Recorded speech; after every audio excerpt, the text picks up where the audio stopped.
Tem muita coisa para se falar, tem muita dúvida ainda, muito preconceito, muita discriminação, e a gente está aqui só para alertar e fazer o convite para você, né, que tem interesse, que quer contribuir, você família que tem um autista, né, que procure apoio. Nós temos aqui algumas pessoas, né, que pode te orientar, que pode, não sei, te ajudar em alguma forma, né? Então, aqui nós temos o Jorge Lucas também, que já está contribuindo e muito com esse trabalho, né? Porque é pioneiro. Quero parabenizar você, Jorge Lucas, por ser o primeiro jovem granjense a trazer esse assunto para dentro da escola, né? O nível médio, o nível técnico.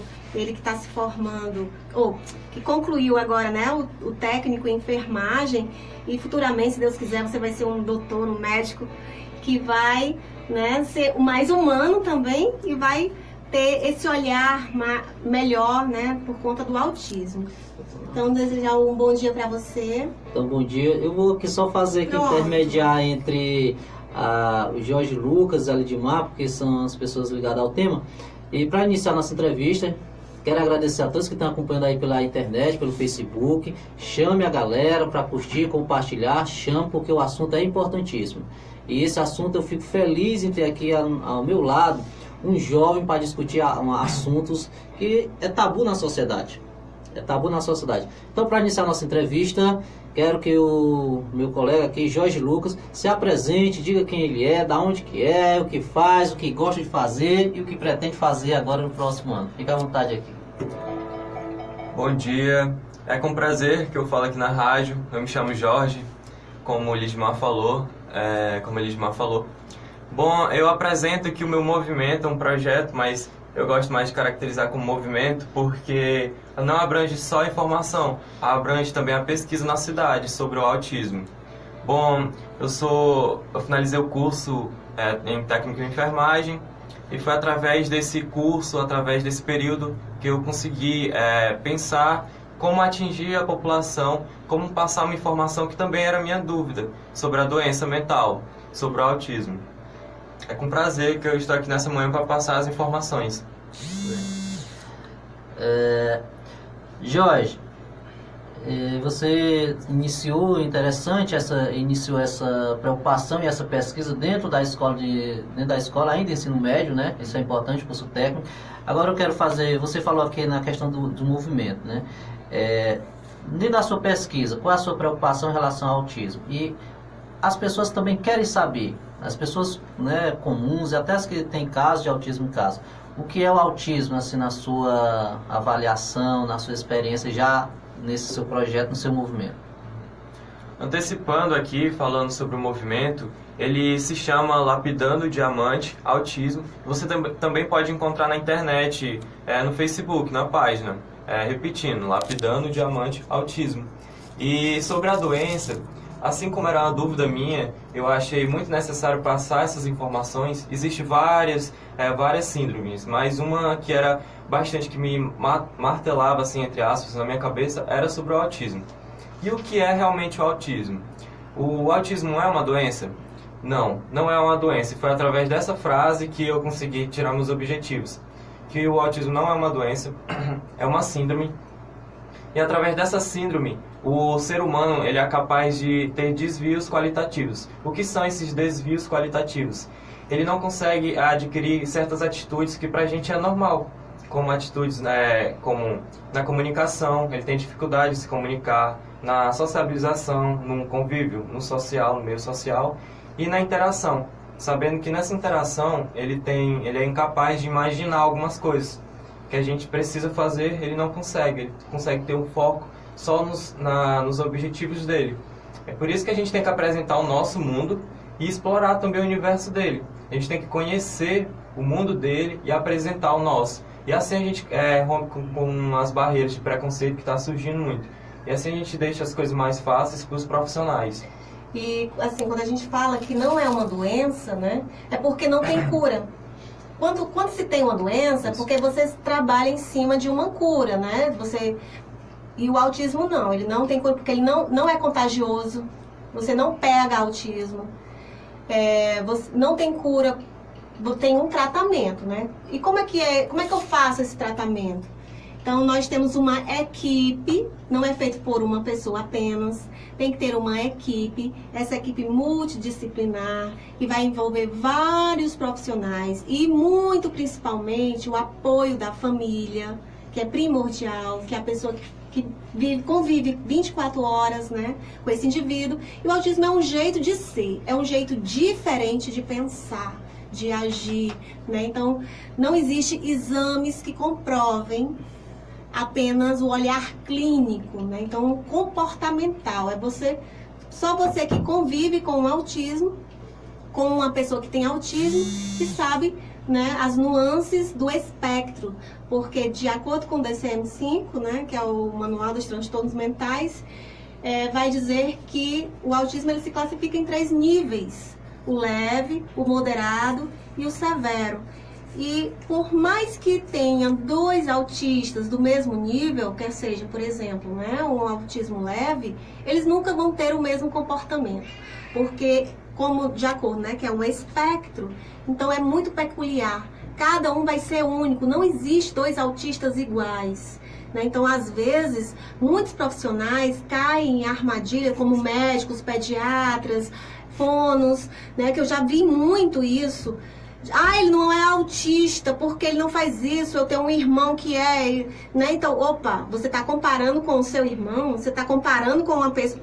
Autista não é igual, jamais vai ser, né? Então ele vai ser único, é como se Deus fizesse aquela pessoa e jogasse a forminha fora, né? Então, mas a gente tem que ter um consenso, né? Como é que eu sei que ele vai ser um autista, né?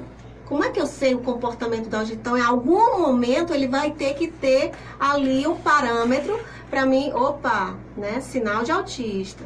Então, eles amarram em 3 grandes áreas, que são a comunicação, a socialização e a interação, que é a questão dos comportamentos restritos, né? E repetitivos.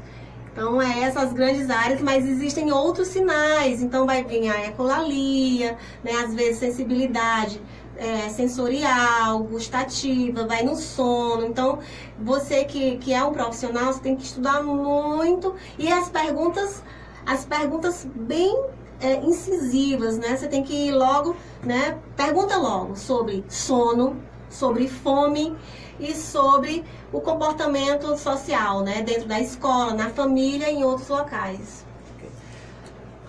São 10h22. Você que quer participar do nosso programa, pode mandar aí uma mensagem para o WhatsApp 997 65 38 26. Para você que está chegando agora através da internet, ligando o radinho agora, nós estamos aqui no programa Voz da Macabuqueira. Estamos aqui com a presença do Jorge Lucas, que está fazendo um trabalho, um projeto de conclusão de curso, que é falar sobre o autismo. E estamos aqui acompanhando também a entrevista com a Lidimar, que já tem um trabalho também na cidade grande, uma referência com o Espaço do Viver. E vamos continuar. Se você quer mandar para sua perguntinha, mande aí pelo telefone da FM Verdade. Então vamos lá. Jorge, eu quero fazer uma pergunta aqui. Você iniciou esse trabalho e assim, como a Lidimar falou, é o trabalho de um jovem, nasce esse trabalho dentro de uma escola de ensino médio. E acho que é um dos primeiros trabalhos, porque geralmente quando o pessoal vai fazer trabalho, procuram temas fáceis, né? Temas que não tem, assim, muita polêmica, por exemplo, falar do Rio Coreaú, né? Falar da cidade, essas coisas todas. E o Jorge traz aqui um tema que é bastante necessário ser discutido na sociedade. Eu quero perguntar a você, na sua pesquisa, quais foram as dificuldades na sua pesquisa e qual o aprendizado para você enquanto futuro profissional na área da saúde aí? Bom, assim, as primeiras dificuldades era realmente envolvendo as pesquisas. Por quê? Porque durante os anos que eu estudei na profissional, que eu já finalizei nessa semana, eu sempre me questionava com algumas doenças. Doenças essas que não trazem diagnósticos assim fixos. Aí eu pensava comigo sobre o autismo.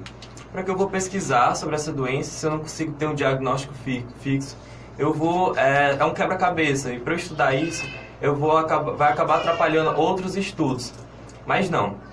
pegando alguns depoimentos na internet, mas depoimentos de pessoas seguras, de cientistas, eu pude comprovar que a síndrome não passava de uma apresentação de um universo que a gente poderia explorar e passar essas informações como instrução. E isso leva para o meu futuro, mais como, não importa a área que eu vou estar, mas como uma informação, que com o passar dos anos a gente vai adquirindo essa informação de pessoas, de profissionais, e a gente vai colocando nesse nosso site, nessa nossa página, colocando como um meio de informação, como um meio de acabar, como eu disse, com o tabu, e assim gerando um melhor convívio com as pessoas. Por quê? A síndrome se trata, como eu falei, de um desvio, né? Um desvio qualitativo. Mas para a gente entender melhor, porque eu falo tanto em universo, tanto em mundo, em apresentação de universo, é porque gera mais ou menos assim. Nós, num dia a dia, a gente consegue, algumas pessoas, nós conseguimos organizar nossas ideias. Nós conseguimos organizar nossas ideias no seguinte: eu vou fazer algo, eu coloco aquilo como primeiro lugar, e se eu tiver outra atividade, eu coloco como um segundo lugar. E isso eu faço a primeira, depois eu faço a segunda. Conforme isso, a primeira que eu já tenho feito a atividade, eu cancelo ela e pronto. E isso no nosso dia vai correndo, vai passando e a gente consegue se organizar. Já com a pessoa que tem o autismo, se ela tem duas atividades, aquelas duas atividades se acumulam no cérebro, na mente, e ao passar do tempo, ao passar do dia, né, dos minutos, vai vindo outras atividades. E isso vai acumulando, ela não consegue ter essa organização. A gente pode até ver nos estágios que eu tive, principalmente no CAPS, pessoas com algumas atividades em comuns, e até ela tem um estresse maior que a gente. Por quê? Porque essas atividades que vão se acumulando na mente, elas não conseguem se organizar. Aí a gente vem na pergunta: o que a gente pode fazer para ajudar essas pessoas que não têm essa organização? Principalmente crianças, adolescentes, mas necessariamente crianças, a gente consegue ter essa organização. A gente consegue ter um contato, o carinho é um meio de organização que fortalece bastante a alma de uma criança com autismo. A gente olhar para a criança e ficar: meu Deus, olha como ela é. A gente tem que tirar isso da nossa cabeça e com carinho tentar possibilitar. Por mais que ela não receba aquilo, ela não corresponda com aquilo que a gente está falando, mas a gente tem que fornecer aquilo, porque de alguma forma ela vai estar recebendo aquilo e vai entendendo que a gente precisa do contato. Então, para as pessoas que não sabem, para as pessoas que ainda não pesquisaram, dos principais pontos que eu fortaleço aqui é o carinho, o amor, a atenção. Queremos mandar aqui um abraço, um alô especial às famílias, né, que tem pessoas com autismo, e a todos que fazem a FM Verdade. E faça sua pergunta, faça sua participação através da internet, deixando seu comentário, e também através do WhatsApp, que é 997653826. São 10 horas e 27 minutos, continuando com a nossa entrevista. Lidimar, eu quero fazer aqui uma pergunta, que eu estou procurando fazer perguntas que geralmente são perguntas que das pessoas comuns, né, às vezes se preocupam, e às vezes tem até algumas perguntas meio que preconceituosas, né, tratamento das pessoas com autismo. Eu quero perguntar assim: quais são, na sua experiência profissional, quais são assim os mitos e os preconceitos que vocês assim mais se encontram dentro da sociedade? Vários, viu? Desde dizer que a culpa é da mãe, que não sabe educar aquele menino, né? Até dizer assim: não, deixa o bichinho lá no mundinho dele, ele gosta de estar isolado no mundinho dele, né? Que não é verdade, não é culpa da mãe, de educação de mãe. Eles não gostam de estar no mundinho deles, né? Então, também tem uma outra questão, que a pessoa só vê o autismo, não vê a pessoa. E de acordo com a lei da inclusão, que é a lei da pessoa com deficiência, né? O autismo é uma deficiência porque impossibilita a pessoa de viver plenamente a sua cidadania.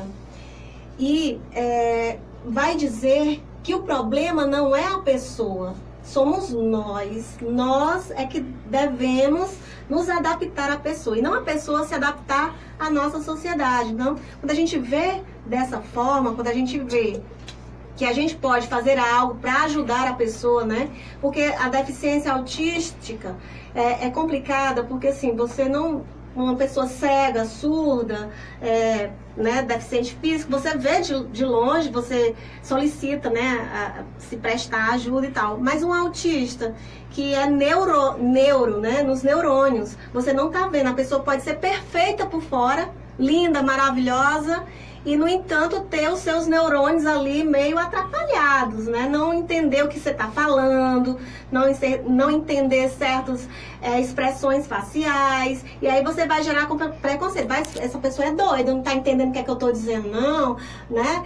E aí você tem, opa, sinal de alerta. A pessoa não entendeu o que você falou, a pessoa não é cega, não é surda, né? E tem algum comportamento estranho, é sinal de alerta para autista. E lembrando que o autismo representa cerca de 1% da população mundial, então é um número bastante alto. Estima-se que em 2025 seja bem maior, né? Porque é uma questão genética. E muitos autistas estão sendo diagnosticados agora na sua adultez ou na sua velhice. Então, a gente pede alerta aí para as mães, né, que ainda não admitem, não querem, se negam, né, que seu filho tem esse problema. De quanto precoce, quanto cedo for esse diagnóstico, mais chance essa pessoa tem de não ter prejuízos futuros, né? Então, a gente espera, e esse ano, né, a Organização Mundial da Saúde alerta que o diagnóstico seja os 3 anos, né? A partir dos 3 anos, ou fechar os 3 anos. E não deixe para depois dos 6, porque pesquisas já mostraram que o cérebro do autista, até os 6 anos, ele é bem flexível. Então, muita coisa pode ser organizada até os 6 anos. Então, 1 ano e 8 meses já aparecem aí os sinais, né? Então, a lei em abril, teve uma lei de 26 de abril desse ano que pede que os pediatras, né, já observem os sinais de riscos, porque a gravidez e as primeiras 42 horas depois do parto são primordiais, né? Então, às vezes não é genético, mas acontece algum problema no parto, algum atraso, alguma coisa, né, já fica, né, é sinal de risco. E outro preconceito também muito grande é com as síndromes de Asperger, que é um tipo de autismo de alto desempenho, né? Então é uma pessoa normal, inteligentíssima, até mais que nós. Então muitos cientistas são Asperger porque eles têm foco, né? E são rotulados, sofrem bullying na escola, e a gente não quer isso. A gente quer qualidade de vida para o granjense, para as mães, né, para a família, principalmente para as mães que vivem sobre estresse, né? O estresse de uma mãe que tem um filho autista é como se fosse um soldado de guerra, né? O cansaço, muito cansaço. Então, se você observar qualquer tipo de atraso no seu filho, quer seja motor, na fala, ou hiperatividade também, vamos rastrear aí o autismo, né? A hiperatividade, gente, na infância, você tem que ter cuidado, é um sinal de alerta. Bem, são 10h33, nosso tempo já está encerrando, e para encerrar vou deixar apenas aqui uma provocação para nós professores. Eu sou professor, nós estamos no dia a dia na sala de aula, ou seja, nós estamos ali, o professor é aquele cara que está ali na linha de frente, né? Eu vou deixar aqui uma provocação, não vou pedir aqui para os meus colegas responder, porque o tempo aqui está já encerrando. Mas vou deixar uma provocação a partir do que eu ouvi aqui com a Lidmar e com o Jorge Lucas. Será que as nossas escolas, será que os nossos professores, educadores, será que os profissionais da educação como um todo estão preparados para perceber, para trabalhar com crianças, jovens e até adultos autistas? Eu deixo essa provocação aí e fica aí aberto, quem sabe, para a próxima entrevista. E quem sabe, deixa aqui também outra provocação, que a Secretaria de Educação, né, leve esse tema para dentro das salas de aula. Por quê? Porque nós temos aqui um jovem, saiu agora da escola profissional, do ensino médio, mas já está preocupado com essa temática. Então precisamos também, como a Lidmar falou, às vezes na sala de aula a gente tem uma dinâmica bem assim, bem característica, com várias pessoas, com várias personalidades, e às vezes a gente pode ter pessoas autistas que nós não estamos sabendo trabalhar, e muitas das vezes a gente pode cometer um erro, tratando de forma diferenciada, tratando até com desrespeito, né, a essa questão. Então deixa aqui um tema para se discutir e vamos continuar. E para finalizar, eu quero deixar aqui os microfones abertos da FM Verdade, do nosso programa Voz da Macaboqueira, para o Jorge Lucas fazer suas considerações finais, seus agradecimentos e sua mensagem aí também para os jovens e para todos os granjeiros. Bom, foi um prazer aqui passar informação sobre a síndrome, mas eu costumo falar que não é uma síndrome e, como eu já falei, também não é uma doença, é uma especialidade. Basta a gente saber desenvolver isso, basta a gente carinhosamente mover isso e passar a informação. Por isso, eu agradeço a quem já pesquisou, a quem vai pesquisar a página no Facebook, quem tem um acesso, que se chama, repetindo, Lapidando Diamante Autismo. Eu agradeço às pessoas que também repassam a informação que eu falei e se sintam à vontade a pesquisar mais sobre. Eu agradeço a todos, a Lidmar, ao Lira, pela essa oportunidade de estar falando aqui. E é com prazer que eu vou lutar passando essa informação num meio que é tão usado, que é o Facebook. E assim passando em outras áreas, em outros movimentos, em outras unidades também, possibilitando o interesse à pesquisa, não só do autismo, mas de outras especialidades da saúde mental. E eu queria também, dizer assim que a gente só fez uma pincelada, é muita coisa para se falar, demais. E a gente precisa de espaço de discussão para falar sobre o autismo. E dizer que também precisamos de uma política pública. Em março, no dia 29 de março, foi apresentado, por mim e juntamente com a vereadora Maria da Saúde, um projeto de política pública na Câmara dos Vereadores. Então foi por unanimidade, foi aprovado, mas ainda falta assinatura da prefeita para validar. Então a gente está indo nessa luta, por essa política pública de garantir os direitos da pessoa autista, porque a gente sabe, principalmente assim, que quando eles são pequenos, por a questão da hiperatividade, eles não suportam a espera, eles não aguentam a esperar. Então fica muito torturante para ele e para a família esperar 5 minutinhos no PSF, esperar 5 minutinhos na fila de qualquer coisa que seja, Então ter esse olhar, é autista? Opa, é o primeiro, é preferencial, Então falar também que eu tenho uma página no Facebook chamada Família Azul, que é do grupo de mães de filhos autistas, que há mais de um ano eu venho lutando junto com elas por essa causa. Elas foram comigo até a Câmara de Vereadores.